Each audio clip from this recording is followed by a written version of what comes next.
Boa tarde, irmão. Tudo bem? Eu estou de volta para falar sobre o arrebatamento. No meio dessa semana passada, eu coloquei um vídeo no canal rápido sobre o arrebatamento secreto, que está em moda, né? Moda não. Está sendo falado na novela Apocalipse da Rede Record, né? E ali tiveram cenas bonitas e tal, que onde as pessoas desaparecem, né? E quem fica sem saber direito o que está acontecendo, por que isso aconteceu. Mas eu gostaria de dizer que, infelizmente, não é dessa maneira que a palavra de Deus fala que vai ser o arrebatamento. Sim, o arrebatamento vai acontecer, mas não dessa maneira. Pelo menos eu não vejo isso sendo falado na palavra de Deus. E então eu quero fazer esse vídeo onde eu vou pegar várias passagens, tá? Praticamente eu só vou fazer a leitura dos textos que falam sobre o arrebatamento. E aí a gente vai poder tirar conclusões melhores sobre esse assunto, porque em muitas igrejas também é pregado dessa maneira, aonde os salvos em Cristo vão ser tirados do mundo antes da tribulação. E aí vão entrar para as bodas do Cordeiro e lá eles vão ficar tranquilamente esperando que Deus arrebente com toda a terra e com todas as pessoas que ficaram aqui. E os judeus vão ficar também para serem salvos na terceira, no que seria a terceira vinda de Jesus, né? E eu não encontro base para isso nas escrituras, na palavra de Deus. Então, esse vídeo talvez fique um pouco longo, mas eu não vou cortar ele, não vou editar. Tenha paciência, vamos assistir até o fim, porque tenho certeza que vai valer a pena. Irmão, eu só vou fazer leituras dos textos e no meio eu vou comentar alguma coisa, tá? Então, a gente pode começar com a passagem principal que fala sobre arrebatamento, que é em 1 Tessalonicenses 4. A gente vai pegar dos versículos 13 ao 18. Fala assim: Não queremos, porém, irmãos, que sejais ignorantes acerca dos que já dormem, para que não vos entristeçais como os outros que não têm esperança. Porque se cremos que Jesus morreu e ressurgiu, assim também aos que dormem, Deus, mediante Jesus, os tornará a trazer juntamente com ele. Dizemos-vos, pois, isso pela palavra do Senhor, que nós, os que ficarmos vivos para a vinda do Senhor, de modo algum precederemos os que já dormem. Porque o Senhor mesmo descerá do céu com grande brado, a voz do arcanjo, ao som da trombeta de Deus, e os que morreram em Cristo ressuscitarão primeiro. Depois nós, os que ficarmos vivos, seremos arrebatados juntamente com ele, nas nuvens, ao encontro do Senhor nos ares. E assim estaremos para sempre com o Senhor. Portanto, consolai-vos uns aos outros com essas palavras. Então, irmãos, aqui nessa passagem, Paulo está falando, os irmãos da igreja de Tessalônica estavam em uma discussão em relação aos que já tinham morrido. E os que dormem, né? Paulo chama aqui os que dormem em Cristo. E como assim, né? Esses que morreram, então, na esperança, o que será que aconteceria com eles? Então, Paulo aqui está explicando que, de modo algum, quem ele fala nós, os que estivermos vivos, né? Porque eles estavam tendo a conversa naquela ocasião, de modo algum precederemos os que dormem. Isso serve para a gente no dia de hoje, né? Então, alguns pregadores, algumas correntes teológicas entendem isso como se eles estivessem aguardando o arrebatamento já naquela época, né? Que isso ia acontecer a qualquer momento e que naquela época já, né, poderia acontecer o arrebatamento e dar E isso deu margem para essa corrente teológica, para esse pensamento de arrebatamento secreto. Mas a gente vai continuar lendo aqui, vocês vão ver que isso não tem base bíblica, tá? Então, inclusive até um pastor famoso aí, que tem vídeos no YouTube, eu não vou falar o nome dele, porque eu não quero. Ele fala, né, que ele defende o arrebatamento secreto, né? Então ele fala aqui que, portanto, consolai-vos uns aos outros com essas palavras, dizendo assim, como que você vai consolar uns aos outros, sendo que você já vai ser arrebatado e já vai voltar para a terra? Que consola é isso? Que consola é isso? Quer dizer, Jesus não entra nessa equação deles, né? Você está junto com Jesus não quer dizer nada. E pior ainda, esse ponto não está falando nem disso. Está falando que era para esses irmãos se consolar com essas palavras em relação aos que dormem, no contexto imediato acima de que ele começou a falar a respeito disso, que não precederemos os que dormem. Tá? É com isso que os irmãos têm que se consolar. Que quem morreu, quem dormiu em Cristo, vai ser arrebatado da mesma maneira do que os que estiverem vivos. Ok? Mas vamos seguir. Eu queria ler agora a passagem em 1 Coríntios, no capítulo 15, a partir do versículo 50. Aqui Paulo está explicando um pouco mais também sobre isso. Vamos lá. Fala assim: mas digo isso, irmãos, que carne e sangue não podem herdar o reino de Deus, nem a corrupção herda a incorrupção. Eis aqui vos digo um mistério: nem todos dormiremos, mas todos seremos transformados. Num momento, num abrir e fechar de olhos, ao som da última trombeta, porque a trombeta soará, e os mortos serão ressuscitados incorruptíveis, e nós seremos transformados. Porque é necessário que isso que é corruptível se revista da incorruptibilidade, e que isso que é mortal se revista de imortalidade. Mas, quando isso que é corruptível se revestir da incorruptibilidade, e isso que é mortal se revestir de imortalidade, então se cumprirá a palavra que está escrita: tragada foi a morte na vitória. Onde está, ó morte, a tua vitória? Onde está a morte, o teu aguilhão? O aguilhão da morte é o pecado, e a força do pecado é a lei. Mas graças a Deus que nos dá a vitória por nosso Cristo Senhor Jesus Cristo. Portanto, meus amados irmãos, sede firmes e constantes, sempre abundantes na obra do Senhor, sabendo que o vosso trabalho não é vão no Senhor. Ok? Então aqui ele está trazendo de novo esse ponto, que os que morreram, os que dormiram no Senhor, vão ser ressuscitados e vão ser revestidos de incorruptibilidade. E os que estiverem vivos, transformados. Tá? Os que estiverem vivos, de modo algum, precederão os que dormem.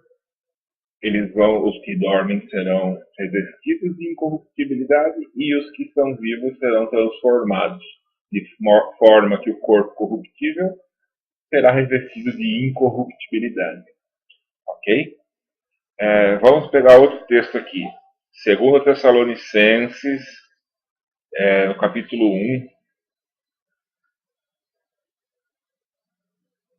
a partir do versículo 3, fala assim: sempre devemos, irmãos, dar graças a Deus por vós, como é justo, porque a vossa fé cresce muitíssimo e o amor de cada um de vós transborda de uns para com os outros.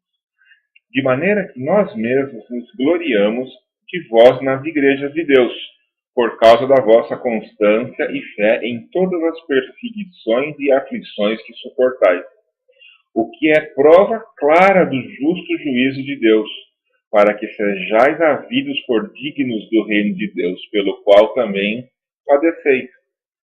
Esses irmãos estão sendo perseguidos, e Paulo está dizendo aqui que é prova clara do justo juízo de Deus, para que sejais havidos por dignos do reino de Deus. pelo qual também padeceis. Mas aí é pregado na igreja que os irmãos de hoje não vão sofrer perseguição, vão ser tirados da perseguição e ficar de boa esperando Jesus Cristo. E Jesus Cristo não, né? Porque eles vão estar nas bodas do Cordeiro, né? Jesus Cristo não vai estar com eles nas bodas, vai estar aqui destruindo a terra e esperando os judeus se aceitarem ele, mas a igreja vai estar lá. Meio esquisito isso, né? Meio complicado. Mas graças a Deus, não é isso que que as escrituras falam, tá? Não vou me perder aqui, vamos seguir.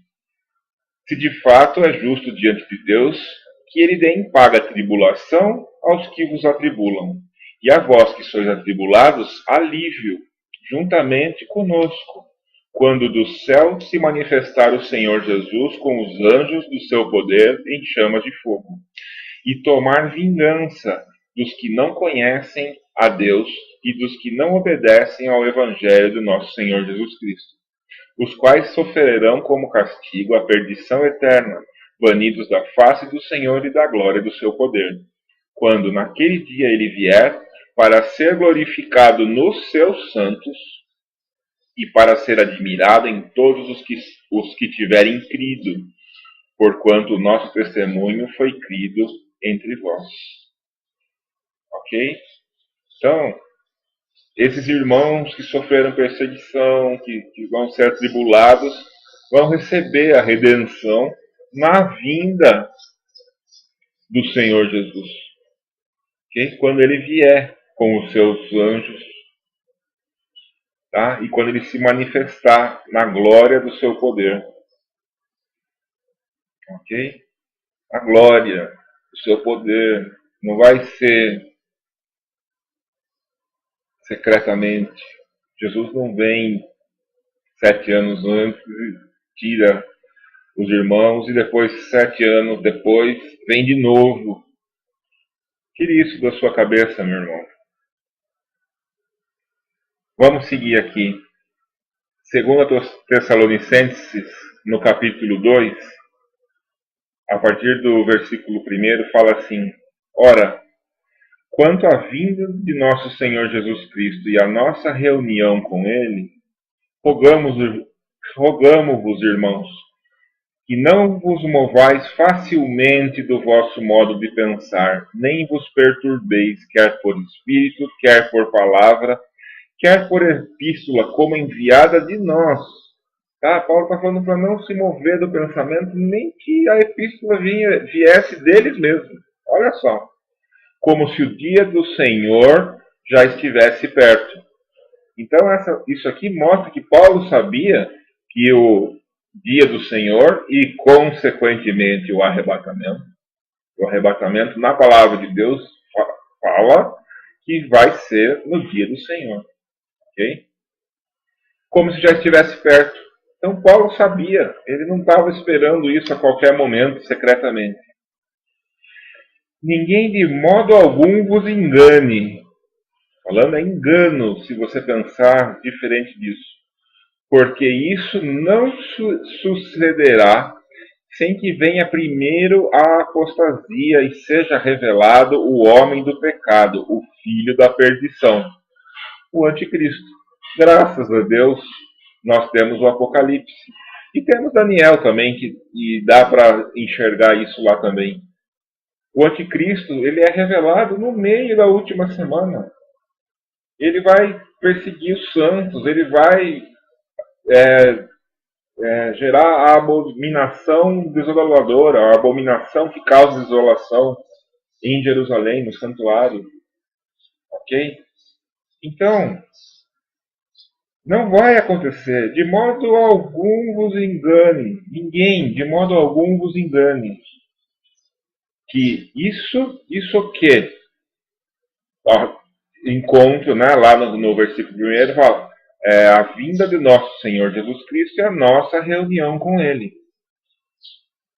Isso não acontecerá sem que primeiro venha a apostasia e seja revelado o homem do pecado, o filho da perdição.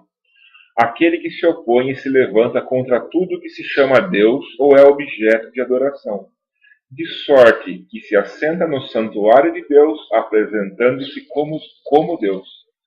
Não vos lembrais de que eu vos dizia essas coisas quando ainda estava convosco?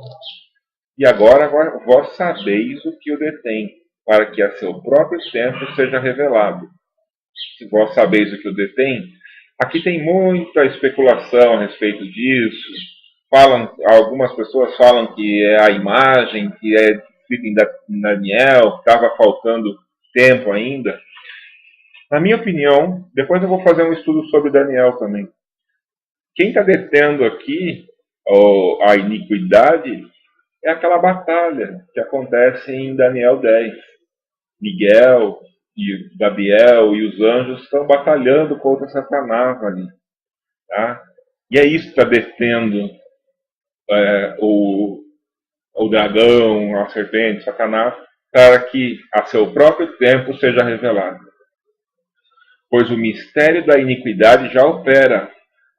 Somente há um que agora o detém, até que seja posto fora. Esse versículo também ele é um pouco alterado. A tradução certa aqui não é somente há um. Ele fala que o detém até que seja tirado do meio. É uma tradução diferente. Isso daqui já tem uma corrente teológica querendo dar a entender, pré-tribulacionista, que esse somente a um é entendido como o Espírito Santo. Cuidado, não é bem assim. E então será revelado esse iníquo, a quem o Senhor Jesus matará com o sopro da sua boca e destruirá com a manifestação da sua vinda. A esse iníquo, cuja vinda é segundo a eficácia de Satanás, com todo o poder e sinais e prodígios da mentira, e com todo o engano da injustiça para os que perecem, porque não receberam o amor da verdade para serem salvos. E por isso Deus lhe envia a operação do erro para que creiam na mentira, para que sejam julgados todos os que não creram na verdade, antes tiveram prazer na injustiça. Aqui, o engano da injustiça para os que perecem, porque não receberam o amor da verdade para serem salvos, isso não quer dizer que Deus não enviou o amor da verdade para eles, como as correntes calvinistas dizem. Esse daí não recebeu o amor de Deus, então ele não vai ser salvo, e ainda ele merece ser condenado. Não é nada disso. Tire isso da sua cabeça. Ok, irmão? Não receberam amor. Foi entregue o amor para eles. Eles não quiseram receber. Esse é o pensamento. Essa é a maneira correta de interpretar isso. Ok? Então, esses daí vão crer no anticristo. Vão crer nesse iníquo, nos poderes e sinais da mentira. Ok?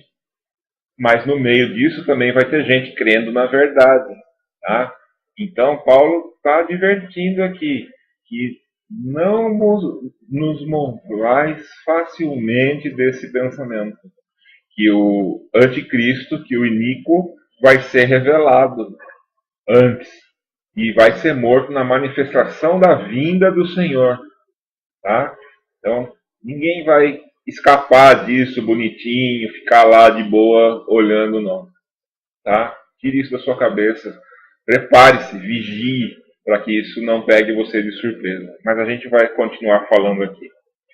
Agora a gente vai ver o que o próprio Jesus fala disso. Né? Isso é muito importante. Mateus 24 é um texto já bem...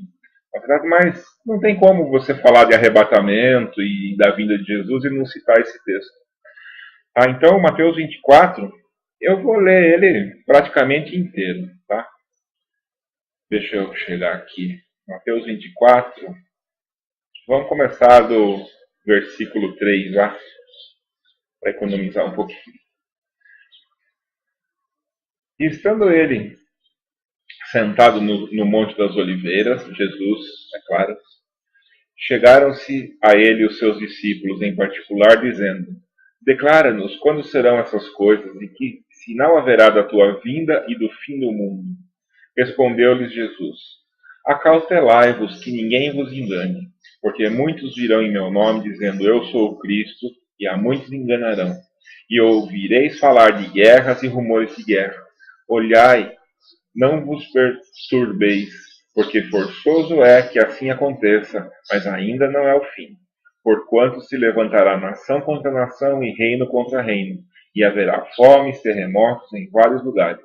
Mas todas essas coisas são o princípio das dores. Então sereis entregues à tortura, e vos matarão, e sereis odiados de todas as nações por causa do meu nome.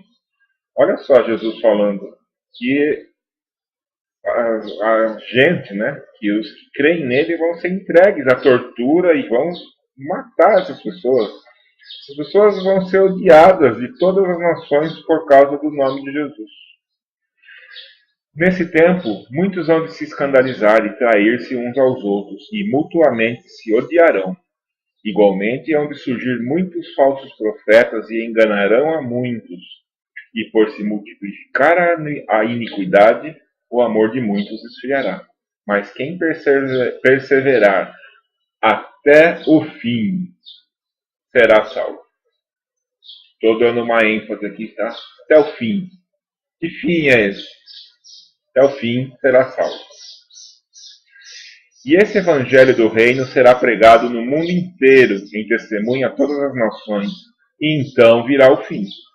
Quando, pois, virdes estar no lugar santo a abominação da desolação predita pelo profeta Daniel, quem que vai trazer a abominação da desolação?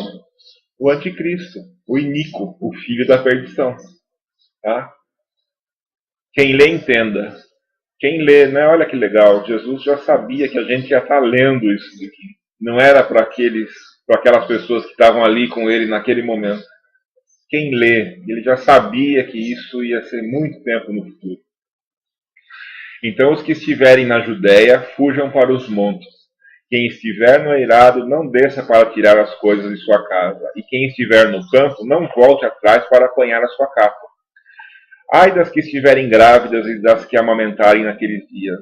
Orai para que a vossa fuga não suceda no inverno nem no sábado, pois haverá então uma tribulação tão grande como nunca houve desde o princípio do mundo até agora, nem jamais haverá. E se aqueles dias não fossem abreviados, ninguém se salvaria. Mas por causa dos escolhidos, serão abreviados aqueles dias. Quem são esses escolhidos? Vai falar para mim que esses escolhidos é o povo de Israel, são os judeus. E a igreja não vai estar aqui nesse meio. Para, irmão, pensa. Pensa. Não pode ser desse jeito. Deus não age dessa forma. Não é isso que está escrito aqui. Se, pois, alguém vos disser, eis aqui o Cristo, e ei-lo ali, não acrediteis. Porque hão de surgir falsos cristos e falsos profetas, e farão grandes sinais e prodígios, de modo que, se possível fora, enganariam até os escolhidos. De novo, ele está falando. Eis que de antemão vos tenho dito. Portanto, se vos disserem, eis que ele está no deserto, não saia, ou eis que está no interior da casa, não acredite. Porque assim como o relâmpago sai do oriente e se mostra até o ocidente, assim será também a vinda do Filho do Homem. Pois onde estiver o cadáver, aí se ajuntarão os abutres. Onde estiver o cadáver, aí se ajuntarão os abutres. O que lembra você aqui? Apocalipse 19. Tá? Onde Deus chama as aves do céu para comer carnes de generais, de reis e tal. É a vinda de Jesus Cristo, lá no capítulo 19 de Apocalipse, tá? Quando todos já estão reunidos para a batalha contra o Cordeiro. Aí continua. Logo depois da tribulação daqueles dias, escurecerá o sol, a lua não dará sua luz, as estrelas cairão do céu e os poderes do céu serão abalados. Então aparecerá no céu o sinal do Filho do Homem, e todas as tribos da terra se lamentarão, e verão vir o Filho do Homem sobre as nuvens do céu com poder e grande glória. Olha a vinda de Jesus como é. Não é secreta, não é escondido, não. Ele vem em poder e grande glória.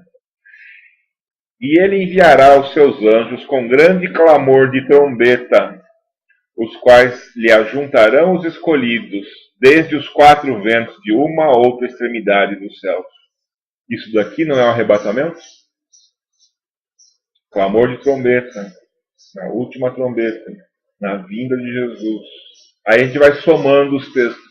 Os mortos ressuscitarão primeiro, os que estiverem vivos serão transformados, serão arrebatados junto com ele nas nuvens.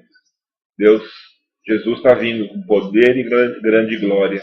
E os anjos, com grande clamor de trombeta, ajuntarão os escolhidos desde os quatro ventos, de uma a outra extremidade dos céus. Ok? Aprendei, pois, da figueira a sua parábola. Quando já o seu ramo se torna tenro e brota folhas, sabeis que está próximo o verão. Igualmente, quando virdes todas essas coisas, sabei que ele está próximo, mesmo às portas.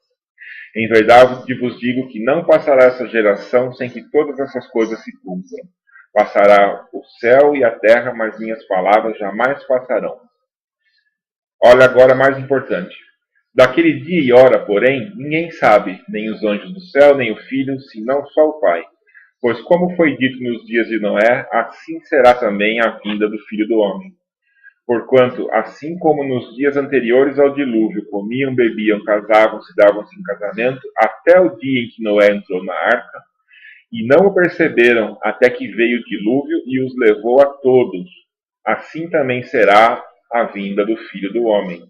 Aí você vai falar, não, mas aí, se ninguém percebe, então ele vai vir secretamente. Não, não é isso que está falando aqui, meu irmão. Está falando que as pessoas vão estar cuidando da sua vida. Apesar de toda a tribulação que vai estar na terra, vai estar morrendo gente, vai estar feia a coisa, o anticristo revelado. Muita gente vai estar acreditando no anticristo, vai estar achando que está tudo bem. E vão estar comendo, bebendo, casando-se, dando-se em casamento. Até o dia que Jesus aparece. Aí o que vai acontecer? Então, estando dois homens no campo, um será levado e deixado o outro. Estando duas mulheres a trabalhar no moinho, será levada uma e deixada a outra. O que significa isso aqui, meu irmão? Que é o arrebatamento secreto. Que uma será deixada e a outra levada, porque sumiu. Não é. Isso daqui a gente já leu no começo, não, em outro vídeo. É a parábola das virgens, das 10 virgens. Os que foram levados é os que têm óleo, os que estavam com a sua lâmpada, que estavam vigiando. E as que foram deixadas é as que ficaram de fora das bodas. É as que não estavam vigiando, são as nécias. Entendeu? É isso que está dizendo aqui. Não está querendo dizer que vai ter um arrebatamento, um vai sumir e outro vai ficar. Jesus está falando que será levado um e deixado o outro, citando, né, o que daqui a pouco, aqui a gente está em Mateus 24, isso é falado em Mateus 25 de novo, falando das virgens. É isso que ele está dizendo aqui. Ok? Vigiai, pois, porque não sabeis em que dia vem o vosso Senhor. Sabem, porém, isso. Se o dono da casa soubesse a que vigília da noite haveria de vir o ladrão, vigiaria e não deixaria minar a sua casa. Por isso ficai também vós apercebidos, porque numa hora em que não penseis, virá o Filho do Homem. Ok? Agora, vamos para outro texto, em 1 Tessalonicenses, no capítulo 5, a partir do versículo 1. Fala assim: Mas, irmãos, aqui Paulo está falando, né, em 1 Tessalonicenses 4, está falando sobre o arrebatamento. Ok? Eu pulei aqui justamente para entrar no contexto de Mateus 24. Agora, em 1 Tessalonicenses, no capítulo 5, fala assim: Mas, irmãos, Acerca dos tempos e das épocas, não necessitais de que se vos escreva, porque vós mesmos sabeis perfeitamente que o dia do Senhor virá como vem o ladrão de noite. Pois quando estiverem dizendo quase segurança, então lhes sobrevirá repentina destruição, como as dores de parto àquela que está grávida, e de modo nenhum escaparão. Mas vós, irmãos, não estáis em trevas para que aquele dia, como ladrão, vos surpreenda. Paulo está dizendo aqui que quem vai estar em trevas, quem vai ser pego como ladrão, são aqueles que não atentaram para as palavras do Senhor. Não todo mundo, a igreja, as pessoas que creram em Jesus Cristo não vão estar em trevas para que aquele dia como ladrão vos surpreenda. Porque todos vós sois filhos da luz e filhos do dia, e não somos da noite nem das trevas. Não durmamos, pois, como os demais, antes vigiemos e sejamos sóbrios. Porque os que dormem, dormem de noite, e os que se embriagam, embriagam-se de noite. Mas nós, porque somos do dia, sejamos sóbrios, vestindo-nos da couraça da fé e do amor, e tendo por capacete a esperança da salvação. Porque Deus não nos destinou para a ira, mas para alcançarmos a salvação por nosso Senhor Jesus Cristo, que morreu por nós para que, quer vigiemos, quer durmamos, vivamos juntamente com Ele. Ah, Marcelo, mas olha só, está falando aqui que no versículo 9 que Deus não nos destinou para a ira, mas para alcançarmos a salvação. Como se ele não destinou a gente para a ira, por que a gente vai passar pela tribulação? Porque a tribulação, meu irmão, ele não é a ira de Deus. A tribulação é a ira das nações, é a ira do inimigo. Tá? Você pode atentar para isso daí quando você lê em Apocalipse. Está falando lá que iraram-se as nações. A tribulação é a ira das nações. A ira de Deus, ela é colocada nas 7 taças, tá? No finalzinho da tribulação. E Jesus fala que se aqueles dias não fossem abreviados, ninguém escaparia, nem mesmo os escolhidos, tá? Mas aqueles que creem em Jesus Cristo serão salvos dessa ira, da ira de Deus que vai cair sobre o mundo inteiro, sim. Mas não vão ser tirados da tribulação, da ira das nações. Eles vão ser perseguidos e mortos, e vão testemunhar Jesus nessa época. Falam que o Espírito Santo vai ser tirado nessa época. Balela! O Espírito Santo não vai ser tirado nada. Jesus falou que ia mandar o Consolador até que ele viesse. Vai ter Espírito Santo, os que vão testemunhar a respeito de Jesus vão ter poder para fechar o céu, para fazer o que Elias e o que Moisés fez e jogar as pragas que quiserem. Tá?